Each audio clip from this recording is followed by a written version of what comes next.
السلام علیکم viewers, ابیرہ home remedies کی طرف سے آج ہم آپ کو بتائیں گے شاہی قورمہ بنانے کا طریقہ۔ اجزاء: بکرے کا گوشت 1 کلو، ران کا ہو تو زیادہ بہتر ہوگا۔ دیگی لال مرچ 4 عدد، گرم پانی میں بھگو دیں۔ ثابت دھنیا 2 کھانے کے چمچے، ان دونوں کو ملا کر باریک چٹنی پیس لیں۔ دہی 1 پیالی، گرم مسالہ پیسا ہوا 1 چائے کا چمچہ۔ بادام 8 عدد، گرم پانی میں بھگو کر چھیل لیں اور کاٹ لیں۔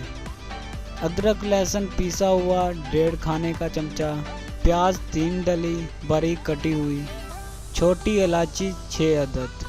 سیاہ زیرہ آدھا چائے کا چمچہ، ان دونوں کو ملا کر پیس لیں۔ چند قطرے عرق گلاب یا زعفران تھوڑا سا۔ نمک حسب ذائقہ۔ ڈالٹا گھی 1 پیالی۔ ترکیب تیاری: سب سے پہلے ایک دیگچی میں گھی ڈال کر گرم کریں، پھر پیاز ڈال کر گولڈ براؤن کر لیں۔ جب گولڈ براؤن ہو جائیں تو نکال کر اخبار پر پھیلا دیں تاکہ کرسپ ہو جائیں۔ اب ایک بڑے پیالے میں وہی گوشت، لال مرچ کی چٹنی، نمک، گرم مسالہ اچھی طرح ملائیں اور گھی میں ڈال دیں۔ ساتھ میں پیاز کو ہاتھ سے کرش کر کے ملا دیں۔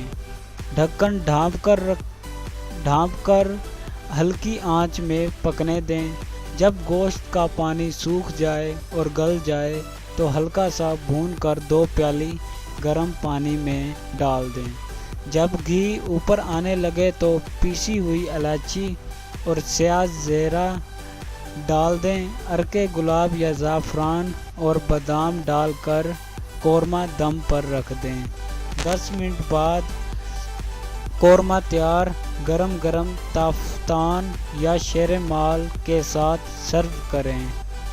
مزید ویڈیوز کے لیے ہمارا چینل کو سبسکرائب ضرور کریں اور ویڈیو شیئر کرنا مت بھولیں۔ شکریہ۔